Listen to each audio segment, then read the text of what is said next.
Մենք սկսել ենք գործընթացներ, որոնք ուղղված են Գյումրի ախուրիկ եւ երազ հատվածներում երկաթուղու վերականգնմանը եւ իրականացնելու ենք այդ աշխատանքները։ Այս մասին ճեպազրույցի ընթացքում հայտարարել է Փաշինյանը։ Նա նշել է, որ աշխատանքային քննարկումները շարունակվելու են, այդ թվում Ռուսաստանի գործընկերների հետ եւ Հայաստանի դիրքորոշումները այս հարցում չեն փոխվել ու չեն փոխվելու։ Դրանք չեն փոխվելու օբյեկտիվ պատճառներով։ Մենք չենք կարող դիտորդի պես հետևել, թե ինչպես այդ թվում մեր անգործության հետևանքով միջազգային երկաթուղիները կարող են մտնել Հայաստան եւ Հայաստան մտնելով շրջանցել Հայաստանը։ Չի կարող նման բան լինել, ասել է նա։ Վարչապետի խոսքով երկաթուղին Հայաստանի սեփականությունն է եւ պետք է կառավարվի Հայաստանի կողմից։ Մանրամասները չեմ կարող ասել, դրանք աշխատանքային քննարկումների արդյունքում պետք է լուծվեն, հավելել է Փաշինյանը։ Հավանական է, որ Թրիփի կյանքի կոչման գործում ինչ-որ փուլում կներգրավի նաև պաշտոնական Մոսկվան, որը կասկածի տակ է դնում նախագծի արդյունավետությունը առանց Ռուսաստանի մասնակցության։ Հայաստանի փոխարտգործնախարարը կարճ է պատասխանում, այս պահին Թրիփը իրականացվում է Հայաստանի Հանրապետության Միացյալ Նահանգներ ձևաչափով։ Հարցին Թրիփի իրականացման դեպքում դա իրականացվելու է ԵԱՏՄ կանոններին համապատասխան, Սաֆարյանը դրական պատասխան է տալիս, նշելով, որ այս պահին Հայաստանի Հանրապետությունը ԵԱՏՄ անդամ է եւ ԵԱՏՄ-ի տարանցման կանոնները գործում են։ Մենք ռուսական կողմի հետ Թրիփի վերաբերյալ քննարկում չենք տանում։ Մենք հետաքրքրված ենք երկխոսությամբ, հետաքրքրված ենք մեր հարաբերությունների շարունակությամբ եւ առաջիկայում կլինեն շփումներ։ Եվրոպացի դիվանագետի հետ ասուլիսի ընթացքում Ադրբեջանի նախագահը հայտարարել է, թե Ադրբեջանի եւ Հայաստանի միջև խաղաղության գործընթացը հաջողությամբ շարունակվում է։ Խաղաղությունն արդեն իսկ այսօր իրականություն է, սակայն այն ամրապնդելու եւ երկարաժամկետ ու կայուն խաղաղության վերածելու համար մենք պետք է լուրջ ջանքեր գործադրենք, ձևակերպել է Ալիևը։ Բաքվի վերաքննիչ դատարանում շարունակվել է Արցախի նախկին ռազմաքաղաքական ղեկավարների եւ մյուս հայ գերիների բողոքների քննությունը։ Ադրբեջանական լրատվամիջոցների տեղեկացմամբ Արցախի ազգային ժողովի նախկին նախագահ Դավիթ Իշխանյանը, ինչպես նաեւ Դավիթ Ալավերդյանի, Մելիքսեթ Փաշայանի պաշտպանները խնդրել են բեկանել փետրվարի 5-ի դատարանի վճիռն ու իրենց պաշտպանյալների նկատմամբ արդարացման դատավճիռները կայացնելը։ Այնուհետև դատական նիստը ընդմիջվել է, որից հետո Իշխանյանը միջնորդություն է ներկայացրել դատարանին, խնդրելով քրեական գործի նյութերին կցել իր կողմից պատրաստված վերաքննիչ բողոքի եւ դիմումի կրկնօրինակները։ Նա իրեն առաջադրված մեղադրանքը չի ընդունել։ Այս նիստի ընթացքում Արցախի արտաքին գործերի նախկին նախարար Դավիթ Բաբայանի եւ Մադաթ Բաբայանի պաշտպանները փոխվել են նրանց փաստաբանների առողջական խնդիրների պատճառով դատական նիստին չմասնակցելու պատճառով։ Ռուսաստանի արտգործնախարարության ներկայացուցիչ Զախարովան մեկնաբանել է Հայաստանի իշխանությունների ընտրական օրենսգրքում փոփոխություններ կատարելու ծրագրերի վերաբերյալ հարցը, այն համեմատել մոլդովական ընտրարշավի հետ ու ասել, թե Սփյուռքը այս կերպ դուրս կմնա գործընթացներից։ Ինչպես ակնհայտ է, օրենքն ընդհանուր առմամբ կոչված է պաշտպանելու այս կամ այն երկրի քաղաքացիների իրավունքը, իսկ այս դեպքում ստացվում է կարծես թե հակառակը։ Հայկական անձնագիր ունեցող մարդիկ զրկվում են իրենց հիմնարար իրավունքների մի մասից, այսինքն մասնավորապես ընտրություններին մասնակցելու հնարավորությունից։ Հաշվի առնելով հանրապետությունում եվրոպացի մասնագետների ակտիվ աշխատանքը, ակամայից հիշվում է 2025 թվականի Մոլդովայի ընտրարշավը։ Այն ժամանակ, եթե հիշում եք, Սանդուի վարչակարգը նպատակաուղղված ամեն ինչ անում էր, որպեսզի թույլ չտա Ռուսաստանում գտնվող հայրենակիցներին իրացնել իրենց ընտրական իրավունքը։ Հայաստանի պարագայում նույնպես այդպես է ստացվում։ Սփյուռքը մեկուսացված կմնա իր երկրի ու իր ժողովրդի հասարակական քաղաքական կյանքից, ասել է Զախարովան։ Տեղի է ունեցել վարչապետ Նիկոլ Փաշինյանի հեռախոսազրույցը Ռուսաստանի Դաշնության կառավարության նախագահ Միխայել Միշուստինի հետ, այս մասին հայտնել են կառավարությունից։ Զրուցակիցները քննարկել են Հայաստան-Ռուսաստան փոխգործակցության օրակարգային հարցեր, որոնք վերաբերել են առևտրատնտեսական, գիտատեխնոլոգիական եւ մշակութային հումանիտար ոլորտներին։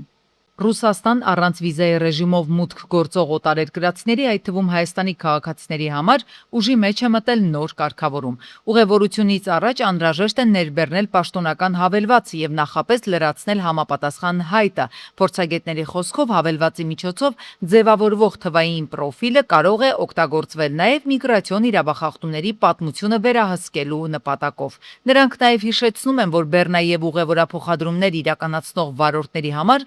հավելվածում գրանցվելու դեպքում Ռուսաստանում գտնվելու թույլատրելի ժամկետը կկազմի տարեկան 180 օր։ Հայաստանի քաղաքացիների համար հիմնական փոփոխությունն այն է, որ նրանք նախապես կկարողանան տեղեկանալ, արդյոք իրենց նկատմամբ գործում է Ռուսաստանի մուտքի արգելք, թե ոչ։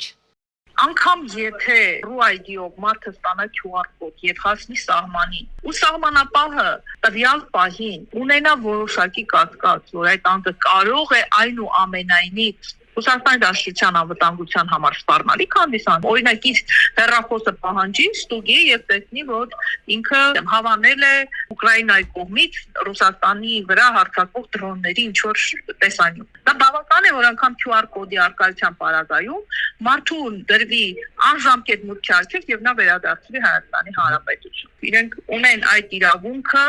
ոչ միայն սահմանին, նաեւ ՌԴ տարածքում։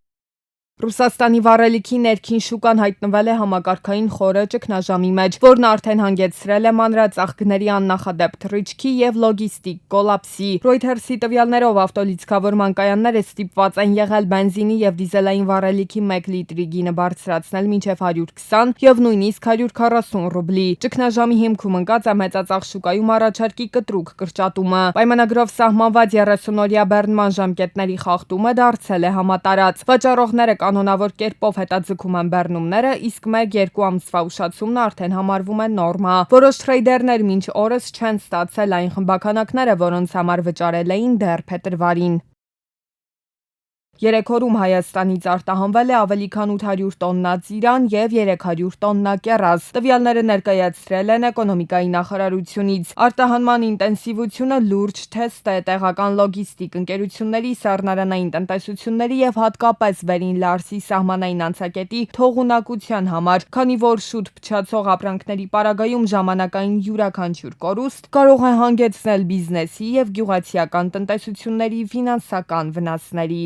Որպեսզի դեղերի շրջանառության ոլորտում տարընթերցումներ չլինեն, պետությունն էլ դրանց որակի անվտանգության եւ մատչելիության ապահովման վերահսկողության առավել հստակ գործիքակազմ ունենա, առողջապահության նախարարությունը օրենսդրական փոփոխությունների իփաթեթով է խորհրդարան գնացել։ ԵԱՏՄ-ի հետ ապահարզանի եզրին հայտնված Երևանը փորձելու է նաեւ դեղերի օրենսդրությունն առավել համապատասխանեցնել տնտեսական միության պահանջներին, ինչն ըստ մասնագետների այս փուլում փոքրինչ տարօրինակ է։ Մեր ամենավատ հաստատը մեր մոտ նախարարության։ Իրանք ընդունում են, բայց չեն ճանաչում ԵԱՏՄ կանոնները, այսինքն չեն շարժվում դրանով։ Թե Հայաստանում դերերի գրանցումը, թե ԵԱՏՄ-ում նույն կարգն է, այսինքն ԵԱՏՄ կանոնակարգով է ինքը առաջնորդվում։ Բայց երբ որ ԵԱՏՄ-ում այդ ընդհանուր կանոնակարգով, ընդհանուր համակարգով դերերը գրանցվում է միասնական ռեեստրում,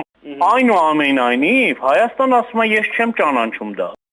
Պիտանելիության ժամկետը լրացած, չգրանցված, կեղծ, անուրակ կամ օրենքի խախտումով շրջանառության մեջ հայտնված դեղերի ոչնչացման գործընթացի նկատմամբ վերահսկողությունը կխստացվի։ Համապատասխան օրենսդրական նախաձեռնությունը ազգային ժողովում է ներկայացվել։ Թեև գործող կարգավորումներով նման դեղերը պետք է ոչնչացվեն սահմանված պահանջներին համապատասխան, գործնականում արձանագրվել են դեպքեր, երբ ոչնչացման ենթակա դեղերը կրկին հայտնվել են վաճառքում։ Նախագծով նախատեսվում է նաև, որ եթե վարչական տույժից հետո 2 տարվա ընթացքում նույն խախտումը 3-րդ անգամ արձանագրվի, տեսչական մարմինը կկարողանա միջնորդել, դադարեցնել վտանգավոր թափոնների գործածության լիցենզիայի գործունեությունը։ Փոփոխության նպատակն է բացառել, որ ոչնչացման ենթակա դեղերը հայտնվեն շրջանառության մեջ։ Որոշ դեպքերում դեղերը միայն փաստաթղթերով են ոչնչացվել։ Տեսչական մարմինը մի քանի անգամ հայտնաբերել է, որ ոչնչացման ենթակա դեղերը կրկին հայտնվել են դեղատներում եւ վաճառվել։ Այդ պատճառով խստացնում ենք պայմանները եւ սահմանում, որ ոչնչացում իրականացնող լիցենզավորված կազմակերպությունը կամ անհատ ձեռնարկատերը պատասխանատու լինի նաեւ դեղերի դրոշմանիչների մարումն ապահովելու համար։ Դատավորների նկատմամբ կարգապահական վարույթների կիրառումը շարունակում է մնալ դատաիրավական համակարգի ամենակննարկվող թեմաներից մեկը։ Քննարկման մասնակիցների մի մասն այն դիտարկում է որպես դատավորների հաշվետվողականությունն ապահովող կարևոր մեխանիզմ։ Մյուսները մտավախություն ունեն, որ այն կարող է վերածվել դատական իշխանության նկատմամբ ճնշման գործիքի։ Փաստաբանները մտահոգություն են հայտնում ու նշում, որ կարգապահական վարույթները հարուցվում նաև արդարադատության նախարարության նախաձեռնությամբ։ Նրանց վստահեցմամբ այդ գործընթացի արդյունքում որոշ դեպքերում դատավորները ենթարկվում են պատասխանատվության։ Արտադրության նախարարությունն է մեծամասամբ կարգապահական վարույթներ հարուցում դատավորների նկատմամբ եւ դրանք որպես կանոն հանգեցնում են շատ լուրջ կամ կարգապահական խախտումների կամ դատավորների լիազորություններ են դադարեցնում։ Եվ սա դարձել է դատավորների նկատմամբ հաշվարկներ տեսնելու գործիք։ Հայաստանի Հանրապետությունում այդ համակարգին հակակշռող բողոքարկման արդյունավետ որևէ միջոց դատավորի համար գոյություն չունի։ 2025 թվականին ըստ պաշտոնական տվյալների դատավորների ընդհանուր ժողովի էթիկայի եւ կարգապահական հարցերի հանձնաժողովը ստացել է շուրջ 654 դիմում բողոք գրություն, որոնցից շուրջ 211-ը հաղորդում է դատավորների նկատմամբ կարգապահական վարույթ հարուցելու վերաբերյալ։ 2025 թվականի ընթացքում հանձնաժողովի կողմից հարուցվել է 21 կարգապահական վարույթ, որից 16-ով հարուցման առիթ են հանդիսացել անձի, 5-ով պաշտոնատար անձանց հաղորդումները։ Փաստաբանների համոզմամբ դատավորների անկախության ապահովման համար անհրաժեշտ են նաև արդյունավետ մեխանիզմներ։ Արտադրության նախարարը կարող է հարուցել այդ կարգապահական վարույթը, բարձրագույն դատական խորհուրդը կարող է քննել եւ զրկել դատավորին իր լիազորություններից եւ դատավորը մնա անպաշտպան բացարձակ։ Ապավինի մարդյանքների պաշտպանության եվրոպական դատարանին, որի որոշումները մենք գիտենք ինչքան ժամանակ անց կարող ենք ստանալ։ Ավելին վերջերս դատավորներից մեկի մասով որոշում ստացեց, ով արդեն ցավոք սրտի մահացել է։ Փաստաբանների խոսքով միջազգային կազմակերպություններն էլ տարբեր առիթներով անդրադարձել են կարգապահական որոշումների բողոքարկման արդյունավետ մեխանիզմների բացակայությանը։ Դրանով դատական իշխանության նկատմամբ վստահության բարձրացում ակնկալել ուղղակի հնարավոր չէ։ Ճիշտ հակառակը, հիմա նույն հաջողությամբ հնարավոր է լսեն, որ X բարձր վարկանիշ ունեցող դատավորի լիազորությունը դադարեցել, փող չունեն այդ հանգամանքը։ Միայն այն գիտակից զանգվածը քննադատի այդ արարքը եւ գտնի, որ ինքը կորուստ է ունեցել։ Դատավորը պետք է զգա, որ ինքը ունի անկախություն, ունի երաշխիքներ եւ այդ երաշխիքների ներքո ինքը արդար դատաքննություն է իրականացնելու։ Դա հիմնականում լինում է այն դեպքերում, երբ փորձում են դատավորներին պատժել, իսկ քանի որ դատավորներին հնարավոր է պատժել բացառապես կարգապահական վարույթներով, եթե նրանց արարքներում չկա իհարկե քրեական հետապնդման ենթակա արարք, ապա դա ամենագործուն միջոցն է եւ հենց դրա պատճառով է, որ դիմում են կարգապահական վարույթներին։ Ու մինչ կարգապահական վարույթները դիտարկվում են որպես դատական համակարգում պատասխանատվության ապահովման միջոց, մյուս կողմից իրավաբանական համայնքից ասում են, որ անհրաժեշտ է ստեղծել երաշխիքների այնպիսի համակարգ, որոնք միաժամանակ կապահովեն նաև դատավորների անկախությունն ու արդյունավետ պաշտպանությունը։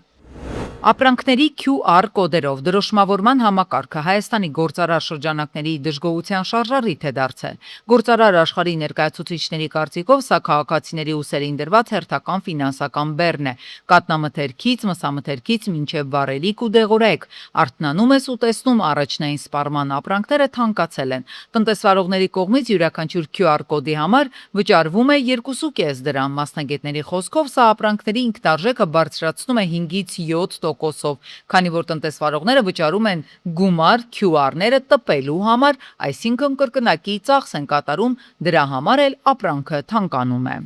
Մրցակցության եւ սպառողների պաշտպանության հանձնաժողովը ուսումնասիրում է շուկան, եթե լինեն գերիշխող դիրք ունեցող ընկերություններ, ապա վարույթ կհարուցվի։ Լեռնային Ղարաբաղից բռնի տեղահանված մեր հայրենակիցների բնակարանային ապահովման աջակցության պետական ծրագրում առանցքային փոփոխություններ են կատարվել։ Մեկնարկից ի վեր հստակեցված նոր կարգավորումներն ուղղված են գործնականում ի հայտ եկած խոչընդոտների վերացմանը։ Առաջին եւ ամենասուր հարցերից մեկը բարձրացրել էին ամուսնալուծված անձինք։ Պրակտիկայում արձանագրվել էին դեպքեր, երբ անչափահաս երեխաները փաստացի գտնվել են ծնողներից մեկի խնամքին, սակայն աջակցության ծրագրին առաջինը դիմել է մյուս ծնողը։ Սա լուրջ խնդիր էր առաջացնում, քանի դեռ երեխան իր հավաստագիր ստանալու իրավունքը չէր իրացրել առաջին դիմողի հետ, մյուս ծնողը զրկված էր համակարգով դիմելու հնարավորությունից։ Այժմ կարգավորումն այնպես է, որ եթե կա դատարանի վճիռ առ այն, թե ում հետ պետք է բնակվի անչափահաս երեխան, համակարգը եւս այդպես է արձագանքում, այսինքն երեխան որպես ընտանիքի պարտադիր անդամ համարվում է այն ընտանիքում պարտադիր անդամ, ում դատարանի վճռով վերագրված է այդ իրավունքը, իսկ եթե չունենք դատարանի վճիռ, իրավունքը ավտոմատ վերագրվում է մայր ծնողին։ Հաջորդ խնդիրը վերաբերում էր մինչև 6 տարեկան երեխաներին, ինչի պատճառով բազմաթիվ դիմումներ նախկինում մերժվում էին։ Տարբեր պատճառներով փոքրիկների տվյալները պարզապես բացակայում էին տեղահանվածների միասնական շտեմարանից։ Աշխատանքի եւ սոցիալական հարցերի նախարարությունն այս հարցին եւս տվել է պարզեցված լուծում։ Եթե ունենք մինչև 6 տարեկան երեխա, ում 6 տարին լրացած չի եղել տեղահանության օրվա դրությամբ եւ ընտանիքի մյուս բոլոր անդամների մոտ ամեն ինչ նորմալ է տվյալներում, երեխան ավտոմատ կհամարվի շահառու եւ դիմումը այլևս չի մերժվի։ Հաջորդ փոփոխությամբ պետությունը ճկունություն է հաղորդել հավաստագրերի միավորման գործընթացին այն ընտանիքների համար, որոնց անդամներից մեկը կամ երկուսը քաղաքացիություն ստանալու փուլում ունեն որոշակի իրավական կամ փաստաթղթային խնդիրներ։ Որպեսզի չտուժեն ընտանիքի մյուս անդամները, հնարավորություն է տրվում, որպեսզի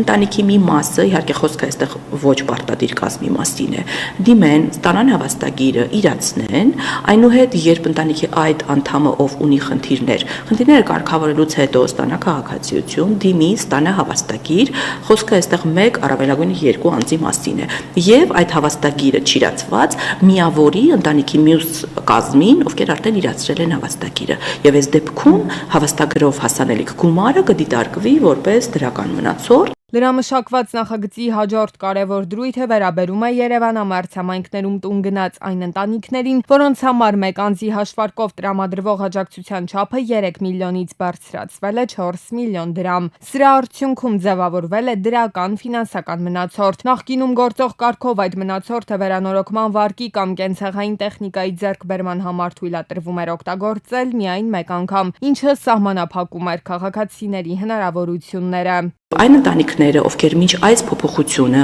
ունենալով դրական մնացորդն իրացրել էին վերանորոգման վարկ ստանալու համար, բայց ոչ ամբողջ սահմանաչափով, որտեղ գիտենք, որ դրական մնացորդը մինչև 4 միլիոն դրամ կարող է ուղղվել վերանորոգման վարկին, դիցուք 1 միլիոն դրամ ուղղել էին վերանորոգման վարկին, եւ երբ աջակցությունը 3-ից դարձավ 4 միլիոն եւ ընտանիքներից շատերը կրկին ունեցան դրական մնացորդ եւ ուզում էին լրացնեին այն տարբերությունը կրկին վերանորոգման վարկի տեսքով, այդ հնարավորություն չկար, քանի որ ծրագրի շրջանակում նախատեսված էր 1 վերանորոգման վարկ։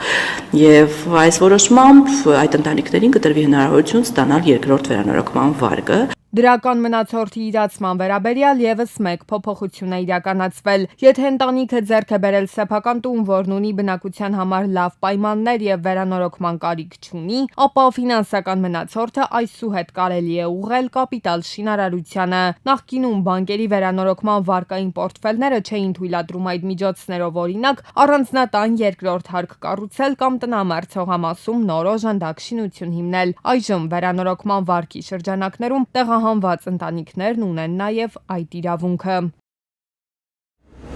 ԱՄՆ կոնգրեսի միջանկյալ ընտրություններից առաջ Վաշինգտոնում կրքերը թեժանում են։ Դոնալդ Թրամփը իսկական գրոհ է սկսել վառելիքի մանրածախ վաճառողների դեմ։ Երբ նավթի միջազգային գները սկսեցին նվազել, Սպիտակ տան ղեկավարը բենզալցակայաններից պահանջեց համարժեք քայլեր ձեռնարկել, որպես թիրախային նշաձող սահմանելով 1 գալոնի դիմաց $2.50։ Բենզինի մանրածախ վաճառողները պետք է անհապաղ իջեցնեն իրենց գները։ Ոչ մի գնային խարդախություն չի հանդուրժվելու։ Դա լիովին անօրինական է։ Եթե վաճառողները չանեն դա, առջևում մեծ խնդիրներ են սպասվում։ Արագ արձագանքեք այս հայտարարությանը եւ գործեք այնպես, ինչպես ճիշտ է։ Իջեցրեք գները մեր մեծ ամերիկյան ժողովրդի համար։ Նախագահի թիրախում է հայտնվել հատկապես Կալիֆոռնիա նահանգը։ Թրամփը տեղի իշխանություններին կոչ է արել կրճատել բենզինի տեղական հարկերը, որոնք նրա ձևակերպմամբ շուտով կգերազանցեն հենց ապրանքի արժեքը։ Սա հերթական հարվածն է Կալիֆոռնիայի դեմոկրատ նահանգապետին, ով Թրամփի երկրորդ ժամկետի ամենաակտիվ քննադատներից է եւ ակտիվորեն առաջ է մղում կանաչ էներգետիկայի անցնելու 20-ամյա ծրագիրը։ Սակայն էներգետիկ ճգնաժամը Թրամփի վարչակազմին ստիպել է դիմել կոշտ միջոցների։ Նախագահը գործադրել է արտակարգ լիազորություններ վերագործարկելու համար Կալիֆոռնիայի այն նավթատարը, որը փակվել էր դեռևս 2015 թվականին խոշոր վթարի պատճառով։ Ավելին, գործի է անցել արդարադատության նախարարությունը։ Խոշոր նավթային ընկերությունները չեն իջեցնում իրենց գները լցակայաններում նավթի գների կտրուկ անկման զուգահեռ։ Այս խոսքերով սպառողներին պարզապես կողոպտում են։ Ես հրահանգել եմ արդարադատության նախարարությանը անհապաղ հետաքննություն սկսել այս հարցով։ Սպիտակ տան այս կոշտ հայտարարությունների հետևում մի շատ պարզ հակասություն կա։ Համաշխարհային նավթի գինը շեշտակի էժանացել է, բայց ամերիկյան լցակայաններում բենզինի գներում փոփոխություն չկա։ Միացյալ Նահանգների եւ Իրանի միջև կնքված հրադադարից ընդամենը 1 շաբաթ անց նավթի 1 բարելի գինը միջազգային շուկայում հասել է $69, այսինքն նավթային ընկերություններն այժմ հումքը գնում են շատ էժան։ Սակայն երբ հերթը հասնում է շարքային քաղաքացիներին, բենզալցակայանները չեն շտապում նվազեցնել գները, այլ փորձում են առավել շատ գումար աշխատել։